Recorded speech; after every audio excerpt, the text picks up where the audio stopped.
I thought today I'd show you what our whole firewood process is. So I'm in the forest here. This is my dad's bush. We got that one right there. That's a dead ash. These are all dead ash. And we're gonna cut that one up. We'll cut it up, we'll buck it up, and then we'll take it back to our wood yard area, split it all up, and then pile it in the bins. And then we also have another one, which is where's my finger? Right there. That one up there, that's a dead ash too, so we'll probably take that down today as well. We're planning right now is we're gonna fall it into back that way into the bushes, and then get the tractor and drag it out. The meadow's right there, so we'll have lots of space to work if we just pull it through the tree line. So that's the plan. Got the 44 today and the 366 on standby. Let's go cut this thing up.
Go limb it up and pull it out.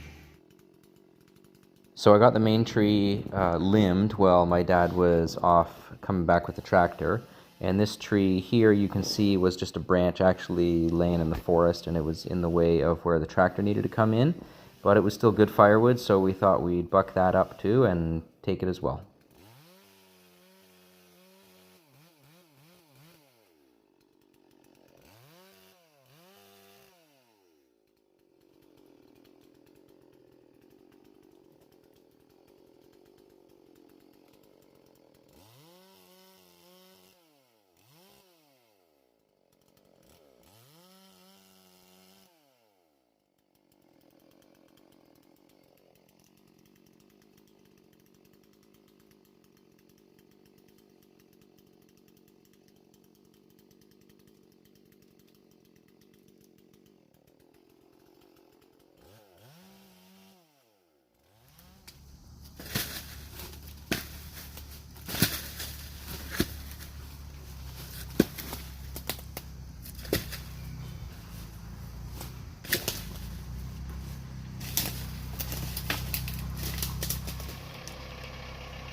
Oh yeah, baby.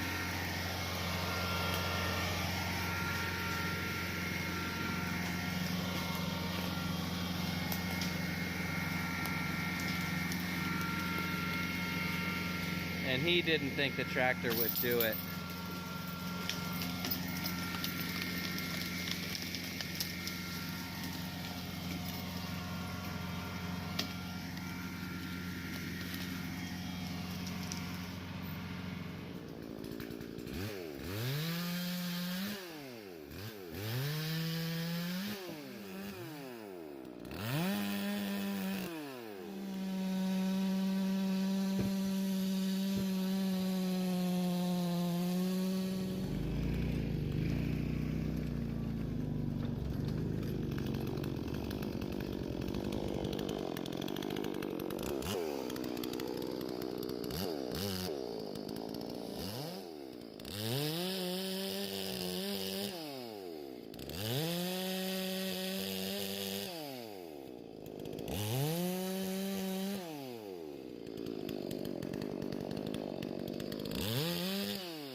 All right, we got a load of wood.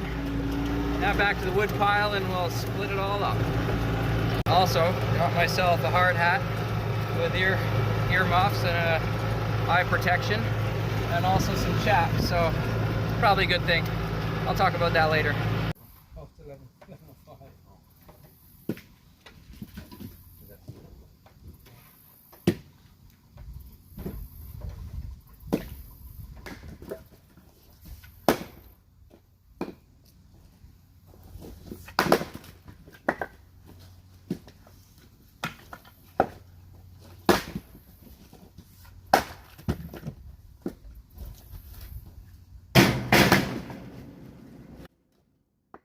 So a few days ago, I bought the Fiskars splitting axe. There, you can see me using it.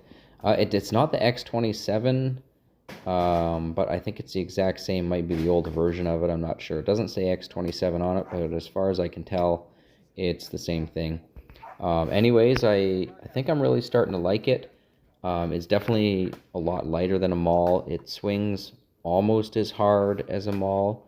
One thing I don't like is it does seem to get stuck in the wood a little easier than a maul does, but on the other hand, it's way easier to swing, and it's a lot less tiring too, especially just lifting up over your head. So I think I quite like it. It's a good compromise from a full 8-pound maul, and it splits this ash really well.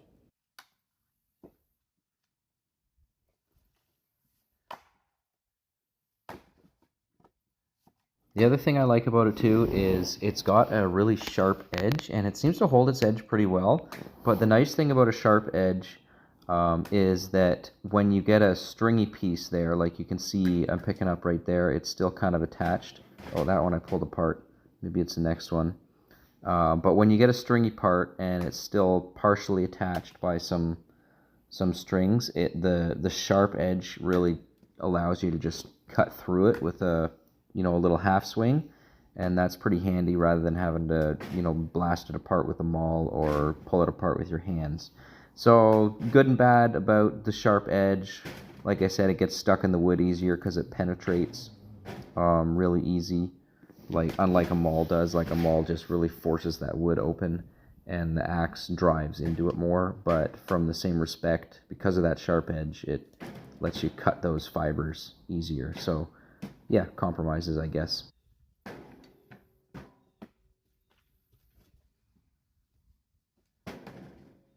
So this wood goes right into our bins, and we can honestly sell it the next day if we wanted to.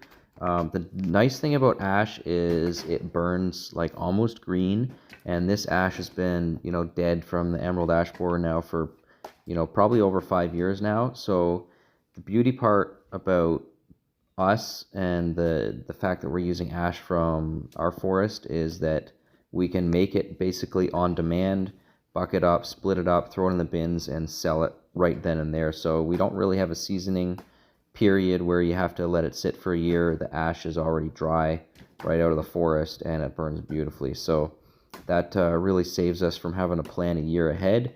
We can just, you know, keep 4 or 5 bins on hand, and when we sell them, we just go make some more.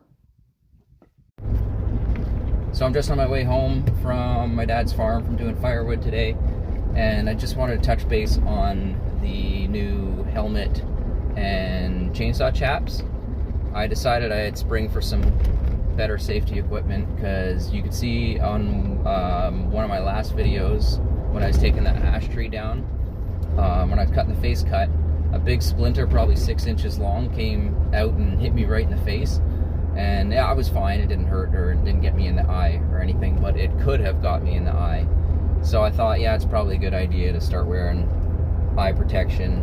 And I already do wear ear protection, and it doesn't hurt to, you know, have a helmet either, and the helmet kind of keeps everything together. So the helmet's a bonus. I mean, it doesn't hurt to wear a helmet either when you're taking trees down, especially dead trees, when there could be branches that, you know, rattle off when you're pounding wedges or whatever. So yeah, so that's kind of why I decided to spring for the helmet. I got that off Amazon. I'll put the link in the description. It's pretty good. I'm pretty happy with the helmet. It's comfortable, and the earphones, or the ear protection, works pretty good. And then I also decided to spring for some chaps too. One of the reasons is, like, the work jeans I wear always have holes in the knees, and so when I run the chainsaw, I always end up with sawdust down my pants, because it just blasts the stream of sawdust right into the hole, and I end up filling up my boots. So aside from the safety aspect, that will just, you know, cover my pants and keep the sawdust out of my boots. But then it also doesn't hurt to have some protection on the legs, because, you know, often I'm, you know, bucking logs up in the forest, stumbling around in the forest. You step on something wrong and, you know, you lose your balance, and you never know when you can nick your leg with a running chain. So yeah, so my wife's happy about that I'm wearing safety equipment now. The chaps are pretty hot, my legs get pretty sweaty, but it's not too bad. Once winter comes, they'll be, you know, that won't be so much of a problem. So anyways, yeah, that's why I decided to spring for some safety equipment.